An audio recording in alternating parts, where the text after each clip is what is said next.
you so much for doing this. We really, Yeah. really appreciate it. Yeah. Thank So, our podcast is about your journey in music and how you got to where you are now. And we'll talk about your new record that you just announced and about to release. So Thank very you. cool. Yeah. So Yeah. tell me, I did read, Okay. I'm sorry.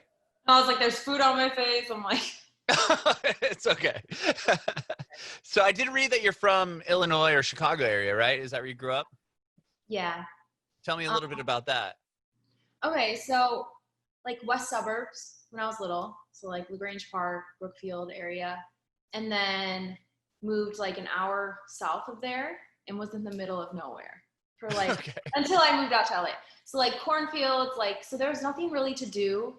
So I would play sports, but then like in my free time I would write and I picked up a guitar, kind of self-taught, like just made up my own chords or whatever. And then, just wrote for like hours and hours on end. And that's when I wrote Gold, and a friend of mine heard it, and like fast forward, like I would fly out, do sessions, and then ended up putting the song out, moved out to LA, and it's just like a whirlwind.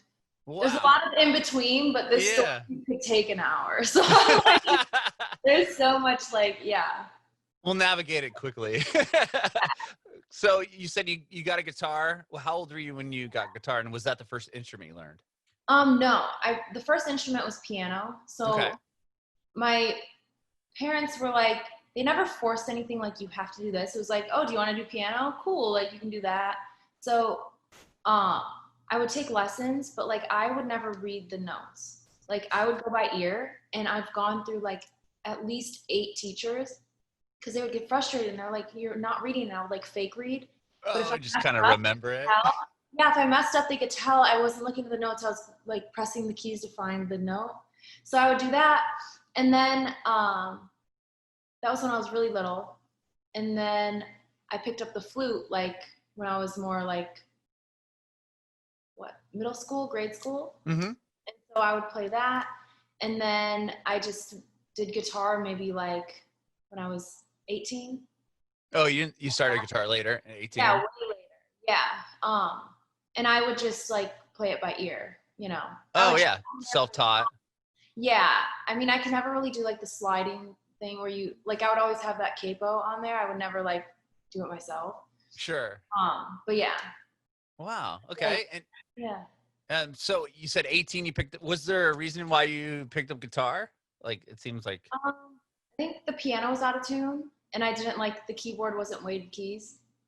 Oh, so yeah, so I was like, I want to try guitar. I don't know, honestly, maybe I really don't know, but I'm glad I did, because that's what I wrote Gold on, and I still have that guitar with me. Oh, cool. Do you still write on it? Yeah, it was written on like a classical guitar, which is crazy if you hear the song. You're like, yeah. How? And I'm like, I don't know. Like it just happened. But like I don't know. Were you writing songs on piano prior to obviously writing Gold? No, I would just like play and learn stuff. And then you know how the keyboard like will sometimes light up? Some of them do. Yeah. Play a song, I would like fake play that. Like I'm playing the Titanic theme song, but I wasn't. Yeah. That's funny. But you were always writing. Always writing? No. I started writing when I was like 18. Oh wow. So writing, all that stuff came when you were around 18. Were you out of high school at this point, or were you still like a senior, or? I can't remember. You can't remember? I can't remember. Maybe I was in college. I don't remember exactly, but it was around that time. Okay. And do you remember, what was the first song you remember writing? I don't know. I know Gold was one of the first ones. It was? Okay. Yeah, and I was like, whatever. And it was on my computer for like 2 years. And then a friend of mine was like, can I please like mess around with it? Like just the structure or whatever. And I was like, and they kept bugging me. I was like, the song's horrible. Like, leave me alone. And they're like, no, please. And so I was like, here, okay. Now like, stop asking me. And and so they like played it for me one day when we were in the studio, and I was like, oh my God. I was like, dope. So then I went in and recut it. Yeah. Wow. Okay. So what about the first version of Gold? Well, how did you record that? Through like Logic. I think I played the guitar and sang at the same time. Oh, you just self-recorded it. Yeah, or it was a voice memo. I really don't Oh my gosh. know. But yeah, it was on like a, like just, I didn't even have a mic stand. I think the mic was just sitting somewhere. Like it was, because I would write in my room. So it was probably just sitting on my bed. And then I was sitting on like a stool and just like, yeah, wrote it, typed up the lyrics. And then like, I tried to be organized. So I'd print out all the lyrics and like put them in a folder. Then I would never look at them again. There was a folder. Like I still have all these lyrics, like in spirals. It's like a stack. Wow. I think it's in like a Ziploc bag. I don't know where it is. It's like somewhere in Illinois. I don't know what's on those. I'm like, so no one read that. Just burn it. Like, I don't know what that says. But yeah. Wow. Okay. So you write the song, you record it on either, Logic or your voice memo or whatever. And then how did somebody hear it for the first time? You said your friend wanted to mess with it. Did you play it for them? Yeah, so we were emailing back and forth because he was in LA. He was a writer, and I really wanted to work with him. So I reached out, and he was like, "Yeah, sure. Like, send me some stuff." So I sent some ideas I had and lyrics, and he was like, "Oh, this is awesome." So that's what we would do: just send stuff back and forth. Okay. And then, Yeah. and he ended up producing Gold. And then what did Yeah. you guys? Was that the first song you wrote and finished? No. Or you put other stuff No, out prior to that? no, we didn't put anything out. Well, I probably did this. I don't want to talk about it. This song that kind of sucks. I mean, you might. I don't know if you did like a lot of research. I did enough. I know what you're talking about. Yeah. You put it out under your own name? Is it that the song you're Yeah, talking about? Okay. and it's like kind of not my proudest. Whatever. I'm gonna tell Okay. people that's not me. No, but like, um, with Gold, that was we went in the studio. So I was in LA now. Okay. To visit like and work on songs. And that was due to you sending your song to that Yeah. person in LA? Okay. So Yeah. they really liked Gold. They liked it. So they started flying you out or trying to get writing Yeah. sessions with So you? he flew Okay. me out. I've never met him before. And I was like, Mom, like, can I go to LA? Like, so and so wants to fly me out. Like, I'm gonna stay at their place, like whatever. So I went, it's the sketchiest story if you think about it. Yeah, So and your parents or your mom was cool with that? She's just like, all right, whatever. let me talk to him on the phone. And I was like, okay, here, like my mom wants to talk to you. Talk to him on the phone. And she's like, yeah, you can go. Like, it's chill. And I was like, wow, okay. So, like, I land in LA. He picks me up. I've never met him before. I'm like, I think that's him. I'm like, hey. And then we go to his house. Like, this could have gone so wrong. Like, Yeah, this sounds like it could have went so wrong. yeah, thank God he's a great person. But yeah, so like, I just like stayed at his place. Like I just like stayed on the couch, and then we'd go in the studio with one of his friends, like a producer he was working with, and we did like a couple songs because he's obviously a writer. So he's like, oh, like how about you flip this a little? So we were recording those, and then it was like 3 a.m. because we would always work in the studio like really late. Mm-hmm. And he was like, let's try Gold. Like, let's try it. And I was like, oh, I'm tired. You know how I feel about this song. And so like, he's like, I know, let's do it. So I recorded it. And then we went back the next day, and the producer like spent like 20 minutes, messed around with like the production a little bit, and then closed the laptop, and it was done. Wow. And then he like played it, and we were like, whoa. And then we kind of just had it. Like, and we would play it in the car. We'd drive around LA and just like, listen, test it out. And then we were like, after like I think it was a couple weeks or so, we're like, let's put it out. And I was still back in Illinois, I think. Mm-hmm. Or I wasn't. So I was in LA, and then I flew back to Illinois. So when we put it out, I was in Illinois. Yeah. Okay. Fake email and all this. Yeah. It's a whirlwind, if that makes sense. Yeah. Okay. So then I'm trying to relive it in my head, and I'm like, whoa. No problem. Yeah. So where did it start gaining traction? Because obviously that drew attention to Atlantic and all that down the line, right? Yeah. So I think we got like a blog to post it. I think it was Fader did the premiere. Okay. And Beats also played it. And that was like the first or second week that Beats like aired. Wow. Yeah. The beginning of it. Yeah. Right. So it was like, I remember they played my song, and then they played Gallant, which was like also in that friend group. Like, so I was like, whoa, like they're playing Gallant, and they're playing, oh my God, this is great.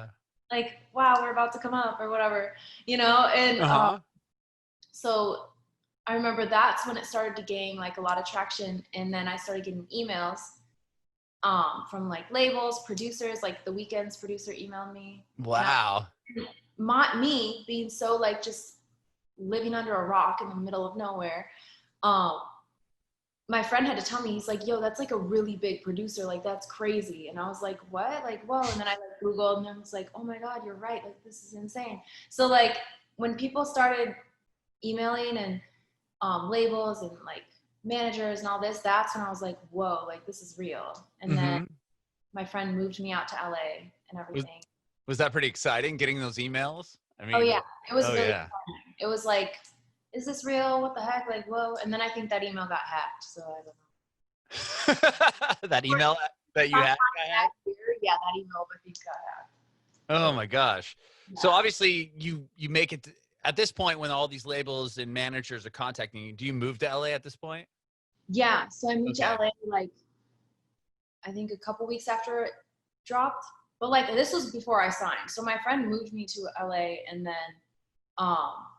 yeah, we would just work in the studio a lot and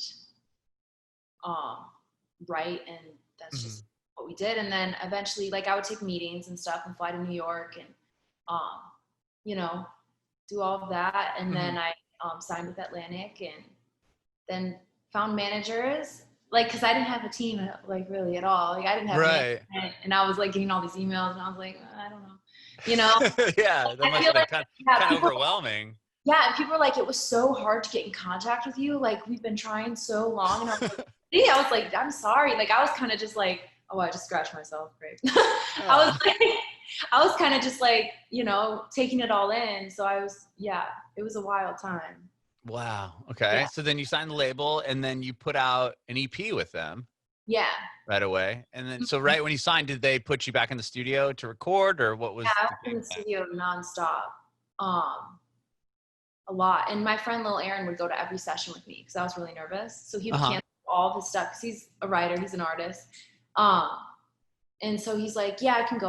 Like I'll move stuff around. So he was always there, like such a really good friend. And yeah, we would just write and they would put me in rooms with like different people. And it was kind of like a shock because I was used, like, I don't know how to explain it. I was used to working with the same person all the time.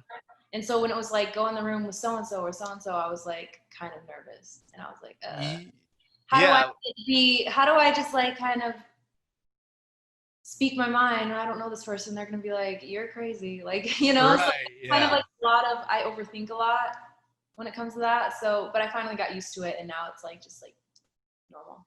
Yeah, I was gonna say you got to make yourself pretty vulnerable to go in those rooms and just say, "Hey, this is my idea." And yeah, I'm like, "Hi, nice to meet you." Yeah, I'm just gonna go say some crazy like stuff on the mic. Yeah. Yeah. Well, okay. So then you put out the EP. What about? Tell me about working on Heavy. Yeah. So where do you want me to start? Well, like how did that relationship start, and obviously getting to sing on that record must have been huge. Yeah, so Zane Lowe introduced me to Mike Shinoda, and Mike reached out and he said to come by the studio, and I was like, oh my goodness, like yes, of course. So I was so nervous. I remember like thinking to myself, like, don't say anything stupid, like don't mess this up, like this is Linkin Park, like they're one of my favorites. Like I listened to them like when I was really little, like up until like I still listen to their music. That's awesome. So you were a fan prior to them. Yeah, like a big fan, like for years. So I was like, how is this even happening? So like I go to the studio and I was like, oh my God, like it's Mike Shinoda. And so he was like playing some of they're like potential picks for the album, like the potential songs and stuff. And I was like, whoa, like thinking the whole time, like this is so crazy. Like I'm hearing unreleased Linkin Park, like whoa. Right. Yeah, I was like, this is just great. Like, and then he was like, I can't remember exactly, but I ended up like going in the booth to like record an idea, but I couldn't sing, like, cause I had surgery. I had just had like, my tonsils removed. So I like was trying to hit the notes and I couldn't. And I remember I was like, Mike, like, I don't know what's wrong. Like normally I could sing, like, I'm really sorry. And I was like, I just had surgery. And he's like, oh, well, no wonder. Like, that's why. Like, it's chill. Like, whatever. Like, we can like record another day or whatever. So he was super cool about it. And I remember him saying like, oh, it'd be cool to have like some of your high notes on the album or something, like on One More Light, because I would do like a bunch of the falsetto stuff. And I was like, yeah, like for sure. Like, you don't even have to credit me. Like, I just want to be a part of this. Like, in any way, like, I don't care if anyone knows. It would just be like cool. Like, you know, I'm just such a fan. Sure. And so then like fast forward, we had another session and they played me more songs like that were like potentials for the album. And he asked, he's like, which one would you want to sing on? And so I was thinking, I was like, okay, heavy or this one? And so then he was like, okay, want to hop in the booth and sing it? And I was like, yeah, sure. So it was like really sudden, but I was prepared because I was like, I told my manager at the time, I was like, I want to do a vocal lesson before the session, like just because the last time was so embarrassing. And he's like, yeah, like for sure. So that morning I did a vocal lesson and then I went to the session. So when he was like, off the mic, I was like, okay, like I'm ready. Like you're already warmed up. Yeah. Yeah. So then, yeah, I just went from there and then. You got on the record. Yeah. And then you got to come out and do that big Hollywood Bull show, right? Yeah. How that must have been like super emotional. I can't imagine playing that. Yeah, it was really emotional, but at the same time, it was beautiful because, you know, we just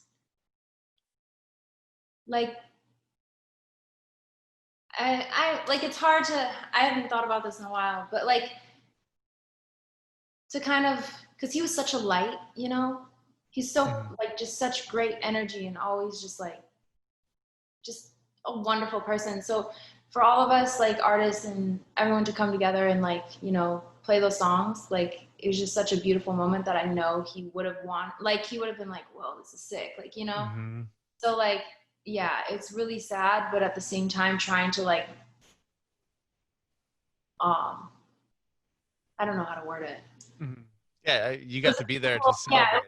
It's like, well, we're gonna do this, like we're gonna like, yeah, like celebrate his life and celebrate the music like and everything that he's brought to the world. Like, yeah, you wouldn't want people to be like sad or like, you know, or like, you know, he's like, be like, yeah, like play music, you know. Sure. Yeah. I mean, what a cool thing to be a part of.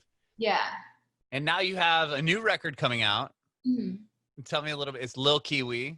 Yeah, it's Lil Kiiwi. Tell me about it. So it's my first debut album. Been working on for like 5 years. So like, wow, like I can't believe everyone's gonna basically like hear my diary and all that stuff.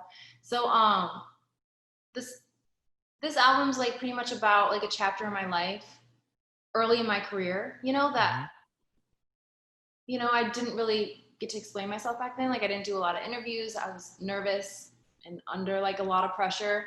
And I didn't feel comfortable answering questions I didn't know the answer to. So I would just hide, and it was like a mystery, like quote unquote, but like not on purpose. It was more just like I didn't feel comfortable. Right. Yeah. So this album's like bringing people into that chapter of my life, and you know, me finally getting to like let people understand like who I am, what I've been going through. You know, it's me being transparent. And that's what I wanted. It was really important to me. So, yeah, that's what this album. And you got a lot of cool co-writes and or like collaborations on there. You got to work with Paris. That's awesome. Paris, Death by Romy, Jason. Blackbear. Oh my gosh, are we allowed to say that? We yeah. are. Okay. Yes, Bear. Waiting. I was like, when am I allowed to say? Megan said it was cool beforehand. Oh, it was cool? Okay. Yeah, so we have a song together. I know people have been like waiting for years for that. Yeah. 2017 or 16, they're like, do a song. And like, yeah. I remember because there's like, we did work on a song in the studio like years ago. And I feel like a snippet of it was released. And people were like, we want to hear it. Like, oh, release it. And so, yeah. I mean, it's not that song, but it's another one. So. Okay. Well, okay, so you got to work with Paris, obviously, in Blackbear. Well, with the song with Paris, how did that? Are you a fan of theirs? Like, how did that? Yeah, I'm a fan, and also my best friend, she's a fan as well. And I remember she's the one who told me about Paris, and she's like, "Yo, they're like super awesome." This was like a couple years ago, Mm-hmm. And I was like, okay. Like we were on tour. So I was like listening to their stuff and I was like, oh my God, like, thank you for like telling me about them. Mm-hmm. And so, yeah, like Numb, the original, like I went in and freestyled like 3 years ago. And so fast forward till now, this collab came together like super recent. Mm-hmm. And so when my team sent me, it was a surprise, honestly. They're like, here's like Paris's verse and Death by Romy's verse for Numb. And I was like, wait, what? I was like, oh my God. I was like, had it on repeat. I was like, I love them both. Like, this is incredible. I remember like I DM'd Romy and I was like, yo, like your verse is amazing. Like, oh my God. And Paris is, yeah, everything. That's so cool. Yeah. So that one came together very like surprised, like, yeah. Really and then good. you tell me about, then the lead single off the record is going to be the one with Blackbear. Tell me about that song. So that song, I remember hearing it and I was like, okay, this is cool. And so I went in and cut it. And then as soon as I recorded it and my engineer played back the song in the studio, I was like, oh, I forget, maybe I called my manager and I was like, you know who would sound sick on this? Is like, no pun intended, sick. But like, you know who would sound cool is, I was like, Bear. I was like, I don't know, somebody's just telling me like, he would fit so well on this song. Like, I feel like even the concept and everything. And we dated like back like for like not like a long time, for like a month, I feel like. Mm-hmm. So like it just, the lyrics kind of like made sense and whatever. And so I sent it over and he's like, yeah, like I'm down. And mind you, I hadn't had talked to him in a couple of years. Okay. So like the first like thing I've said in 2 years, because I was blocked like, you know, for like years. Like we Sure. not talk, like now we're chill and like now we're friends. But yeah, so I had to reach out to I think one of his managers and I was like, hey, like, or my manager did. And I was like, can someone give him a heads up that I'm gonna text him just so he knows, like, you know, so he's not like, what? Like, why are you like, texting hey, me? Yeah, they're like, so they need the green light to send the text. I was like, I just don't want it to be weird or awkward or whatever. They're like, you can text. And I was like, okay. So I was like, hey, like, here's this song. Like, I think you sound cool. And he was like, yeah, like, I'm down. And I was like, oh my God. I was like, okay, cool. And so then just from there, and he sent over his verse. And I was like, whoa, like, oh my God. Like, killed it. And then I remember him saying, he was like, yeah, sorry if it was a little harsh. Like, my bad or whatever. It's cool. Like, I love it. Like, it's great, you know. That's funny. Well, that's awesome. I That you, got yeah. everything in the past. I do not live off the couch. But yeah. All right. I probably deserve that block for sure. Well, I'm sure you're unblocked now, which is probably good. I'm unblocked. Yeah. So that came with a song as well. Yeah. Unblocked and a hit with Blackbear. That's awesome. Yeah. He's great. I've been a fan for like forever. He's really good. That's awesome. So yeah, the record's coming out in a couple weeks actually, which is awesome. Yeah. I'm so excited. Have you like how do you feel about doing like live streams or any of those performances? Have you done any of that yet? Yeah, we actually recorded a few, not yesterday, but the day before. And I've never done, like, I hadn't have done that before, you know, in this type of circumstance.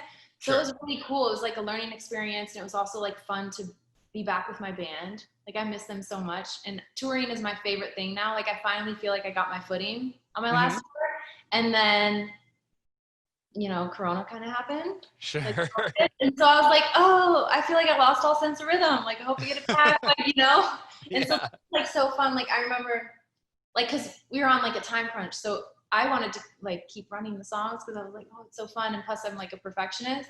But yeah, it was great. So you got a couple. I was like, let's do the show like, I don't know, 12 times. Like, everyone was like, no, we don't have time. I'm like, oh, come on, please.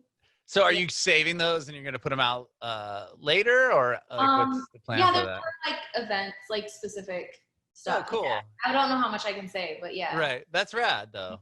Cool. Yeah. So you said you missed touring. I mean, touring was a big thing for you. Yeah. I love it. Like, I love traveling. I hate sitting still. Like, you know, like I moved back to Chicago this past year. And then recently I came back to LA. So it's like, I hate sitting, you know, I was so used to like, you know, there was a month where like every couple days I would fly and do a show.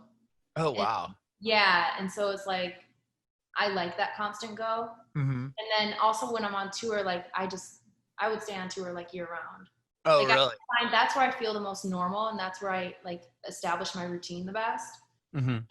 And I'm with like my tour fam. Like we've toured for like I think 4 years now or 3. It's the same team. That's Like cool. yeah, so it's Yeah. like they're like family, and you know I miss them, and we just have so much fun. So yeah, That's and amazing. yeah, I feel like I could. That's the only time where I would shut my phone off. Like I feel like that's like my safe zone, my safe place, other than when I'm in the studio, like my little Right. bubble. Yeah. You're with your people. You don't need to talk to anybody else. Yeah. And like I feel like super safe. Yeah, because I have a lot of anxiety. And so like when I'm not doing those things, it's like I feel like stuff that shouldn't scare me scares me. You know? Right. Mm-hmm. Mm-hmm. Yeah. And with you're talking about flying and doing shows. Yeah. Were you on the road when coronavirus hit? No, I Oh, wasn't. okay. I was in Illinois. Well, I was flying out here to like for videos and like studio sessions and stuff to finish out the album. Mm-hmm. But it just so happened I was in Chicago when it really started happening. Okay. I was with my family, so that was like really nice. And then I like to think like everything happens for a reason and timing. So it may not have made sense. Like at the time I was like, oh, is being in Chicago like really the smartest thing, or is this what I want? But then it sort of like, you know, I feel like it was a good thing in the end. Yeah, at least you were able to be around your family and not kind of stuck by yourself. I couldn't Oh yeah. imagine that. That wouldn't be The very. show. We were all just like, oh, okay. I didn't Right. go outside anyway. I don't like to leave the house. I would leave when I was there for the past year, like once a month I would leave the house. Oh, really? Step outside the driveway. Like I would stay like I would barely step on the street. Like I would go out and get the mail, but I would stay on the driveway. Like it's just yeah, I'm weird. Stay in the yard, like yeah. I don't really drive much either, so unless I absolutely needed something like a Gatorade or something, I would drive to like the store. It's a really small town. You drive for Gatorade, but no, Yeah, not a lot. I could walk. Sometimes my brother would be like working out, and I'm like, yo, I'm gonna just go to the store. He's like, what are you doing? And I was like, I'm gonna walk, like, cause it wasn't that far, and you know, I was like, I'm just gonna go for a walk. And driving really bothers me that much, so I was like, Well, oh yeah, at least you're close enough to walk, so that's good. yeah. But I was like, oh my god, I'm leaving the house, the driveway. That's funny. Well, that's funny that you like to be inside, but you enjoy traveling. Yeah, it doesn't make sense now that I think about it. It's like I don't like to leave the house, but yeah, I love being on tour. It's like I think it's like when I feel like I have a purpose and I'm like super busy, but like leaving the house just to like go do something just feels weird to me. Yeah. How I'm about? like, I don't know. Sorry, go ahead. Oh no, I'm like, oh, the outside stairs. Yeah. How do you feel about putting the record out? While everyone's still quarantined. I mean, it's your first album, and yeah, I'm sad weird? that I can't tour it right away, but hopefully that like becomes a thing soon. But I'm excited. Like, I feel like how I look at music is like I'm so happy some of the artists I love have still been releasing stuff because it's like, we still need music. You know, it still like helps. You know, and I feel like it's such a healthy thing. You know. And especially at this time, like music for me makes me feel less alone. If I'm going through something, there's certain like artists I'll listen to. And so especially during this time when people are alone, like if they're not with their family or whatever, and like you're in quarantine. So like having that, like I'm so happy like I'm able to release it, because if the music can help anyone or like make people feel less alone, like that's like the like root of why I create music. Because it's such a cool coping mechanism, and like, you know, I want my music to help people the way like Linkin Park's music has helped me, or like Eminem's music, or like, you know, a bunch of other artists. I could name like a whole list. Yeah. That's List. amazing. Yeah. Very cool. Well, thank you so much, Kiiara, for talking with me today. I really appreciate your time. Thank you. Yeah. I do have one more question. I want to know if you have any advice for aspiring artists. I would say to just keep creating. Like what someone told me early on was like, just write and write and write for like hours on end. Even some of my friends, like to this day, say that that's what they did. And every song you write isn't going to be awesome. I mean, it might not be good at all. Like there's a lot of songs I've written that are horrible. So it's like, don't get discouraged and don't